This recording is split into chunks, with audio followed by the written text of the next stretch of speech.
Go. Yeah. Good evening. Hello. We're at the entrance to the Cliffs Lift, end of Devereux Road, opposite to what's it called? Broadwater House. Yeah. We're doing this blog, or what we like to call it. It's a very windy night, but anyway, let's get going. I wanted to talk about this local lady that's caused me a lot of grief by becoming a council informer. What she's basically done is she's fielded complaints to the council which are largely false. I think you could call this as a form of harassment, but I won't go into the background to it, but let me just explain. Some recent complaints she's made to the council and the police have been that I've had a murderer living in my flats. The reason for this complaint is she apparently picked up a copy of the Evening Echo a few weeks back where they were talking about a murderer had escaped from the police in the Hawkwell area because she decided he was in my flats. The result was I was raided, and I use the term raid because everyone would understand it, by 6 cops, including 2 plainclothes detectives and a senior inspector type guy with lots of checkered material on his hat and lots of pips on his shoulders. Very senior guy. They were accompanied by a council officer who was a bit shocked by this, and the upshot was they spent about an hour, or perhaps a little bit less, looking around the place for this murderer, and they did find a murderer because it's a figure of this woman's imagination, and the result was nothing, and they went away empty-handed. But this is one of several complaints she's made which are completely malicious, completely false. But unfortunately the police seem to be duty bound to investigate such complaints, and the council were involved. Right, that's the first one. The second one was, these are all recent. I was approached by 2 ladies from the Southend Social Services alleging I had abused children. I think at risk was the word, at risk and abused children living in my flats. Well, I think I told them the only at-risk child I had there was my 34-year-old son. It was at risk for me because he hadn't paid me rent to me for a long time. Anyway, side point, sorry about the joke. But they did request that they could search the place, and I refused without a warrant. And the result was the next day I had a whole bunch of cops arrive, angrily requesting entry, and I asked them if they had a warrant, and they said they didn't need one, but I was going to let them in anyway. They went in, went through the whole place. The result was no abused children, although there was one young child visiting with her mother, and she was in bouncing health, very happy, and I knew about her anyway, but she wasn't living there. She was visiting with her mother, visiting her father who was working for me part-time, doing a bit of painting and decorating and what have you. Okay, anyway, so that was 2 complaints we had from this Bernice Kavanagh, which were totally false and obviously malicious, which they resulted in wasting police time, council time, my time, and also stressing me out. I do have a heart condition, and I just don't need this sort of nonsense. Previously, subsequent to that, I was approached by 2 council officers. One shall be nameless, the senior one shall be nameless, but the other one is a lady named Tara Boyle, and I was told that there was a report that I had people living in the back garden. Of course I laughed at that one, and I informed these ladies that it was obviously another malicious complaint from this woman, Bernice Kavanagh. She lives in Devereux Road, but the other end to mine. I was going to give you the number, but I can't remember it right now. But it's not. I live at 19. She lives the other end, something like number 3 or number 6. Anyway, so I told these 2 council ladies it was obviously a malicious complaint. They insisted on looking in the back garden. I could have asked them for a warrant, I didn't. They, despite the fact they were unsuitably dressed to go into my back garden, they had all this flimsy summer stuff that women wear. I let them in, and lo and behold, no people living in the back garden. We were all totally surprised, but I did inform them that we do have a habit of going out and have a barbecue in the back garden, which I think is quite legal, considering I own the property. But okay, so that we didn't find anyone out there, but much against my will, they started taking photographs, and as I understand the law, if the owner of a private property does not wish photographs to be taken, the people who take the photographs should desist from taking the photographs. But these 2 council officers just ignored my request for them not to photograph, and they took loads of photographs, which I consider to be totally illegal. And I will be writing to the council complaining that, amongst other things, my human rights have been violated by this. Now, I call it a fascist approach, and you might think this is overkill, but it's not. You know, we're supposed to have a democratic society where people are respected. We don't have. This Southend Council, I call them the Southend Road Council, also I call them part of the Evil Empire, just seem to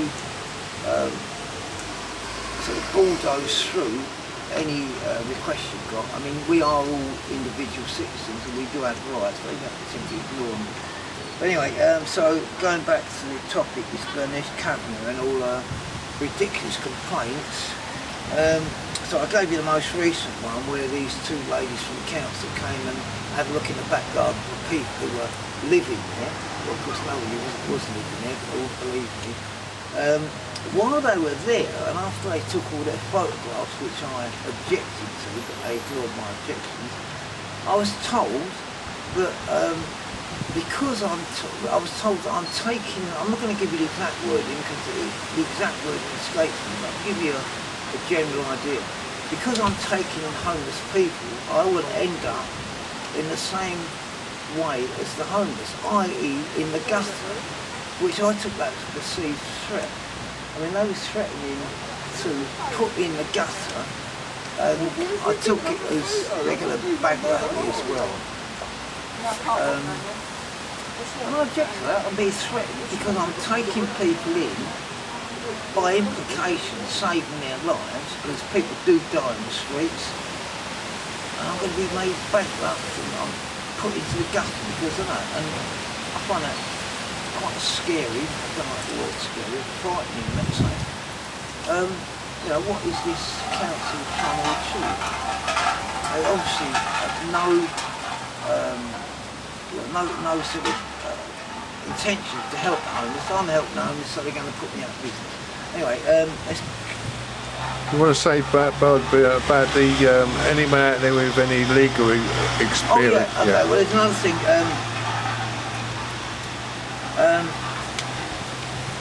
I do have a problem in that I'm totally ignorant of the law. I've got some idea, but obviously I'm not a legal expert and I have no legal training. But if there's anyone out there who's prepared to give legal advice, who's legally trained, possibly a solicitor, a barrister, or somebody with a degree in law, especially somebody who's got experience of housing law, as it is applied to homelessness and similar areas, we would be very grateful if they could get in touch with us, especially if they're prepared to give free advice or advice on a pro bono type of system. If they could get in touch with us and we can have a talk about what we can do. And even if there's a solicitor out there who's prepared to represent me, I mean I have like virtually no funds, and I'll go into that in a minute, then I'll be most pleased to accept legal advice. You know.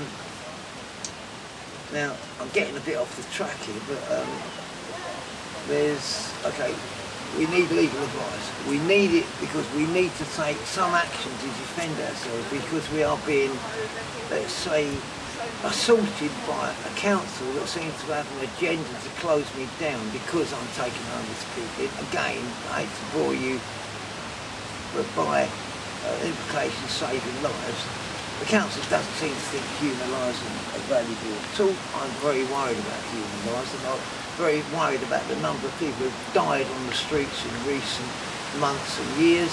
And I think the total's been 9.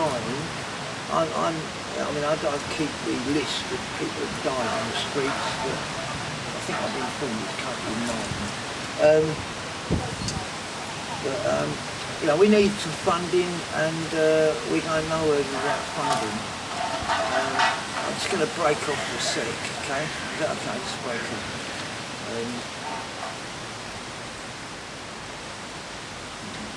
Okay, so on that subject,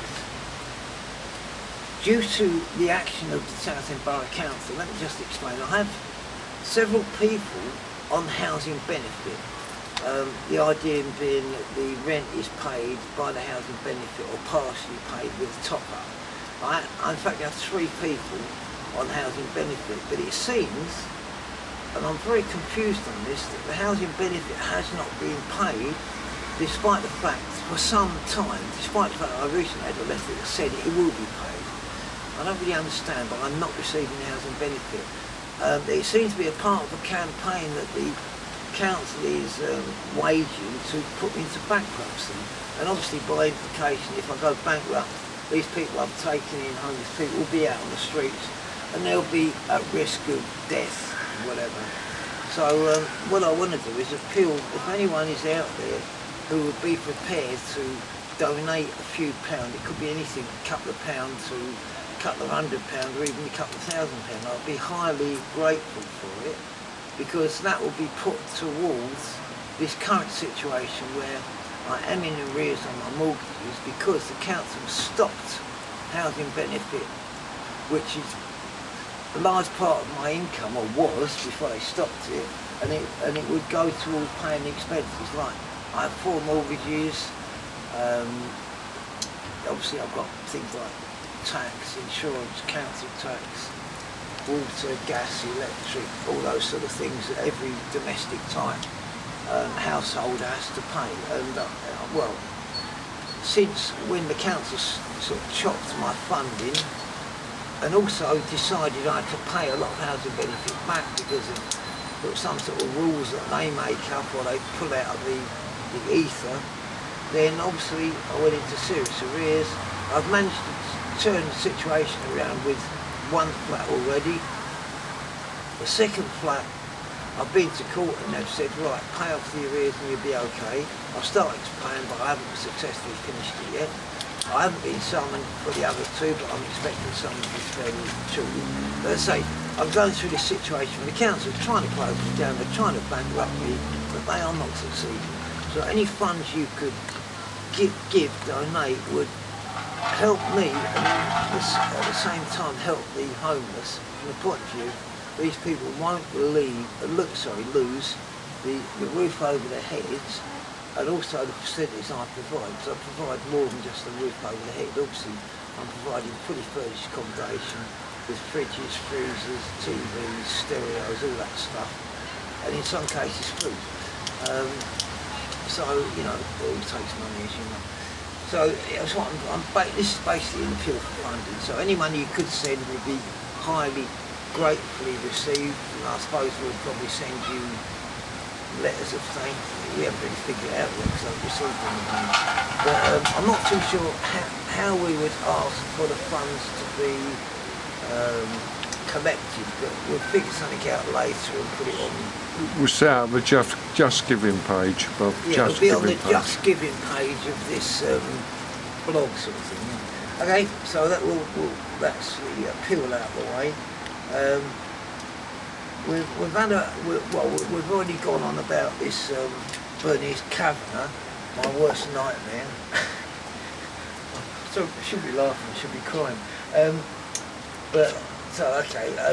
I just want to go on a bit more about her. But I've given you the 3 previous complaints she's made, which sort of came out of a mad sort of deluded head.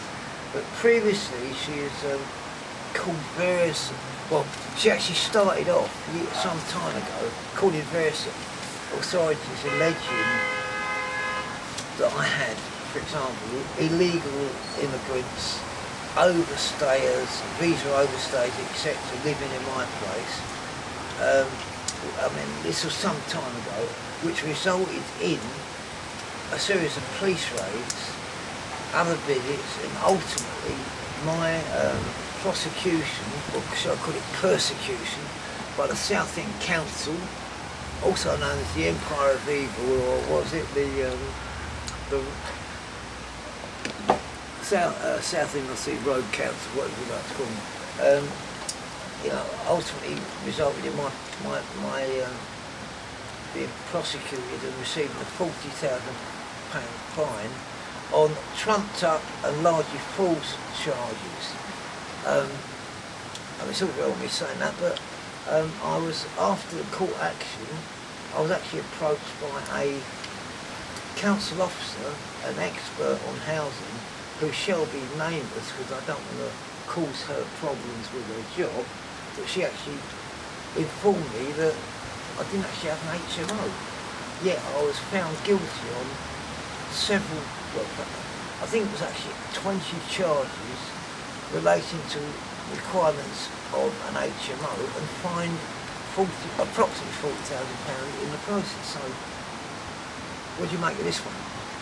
The judge, who was influenced, in fact guided by the Southend Borough Council solicitor, barrister, whatever he was, and his verdict was based on a recommendation by that Southend Borough Council lawyer, barrister, whatever he was.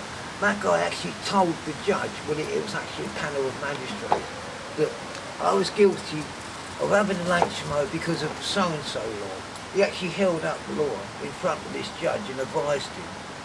I asked to see it, and I was refused the privilege of seeing it, which I feel is a total travesty of justice, and I just don't understand it. But anyway, the point is, I don't believe I've got an HMO. I don't believe that trial was safe at all.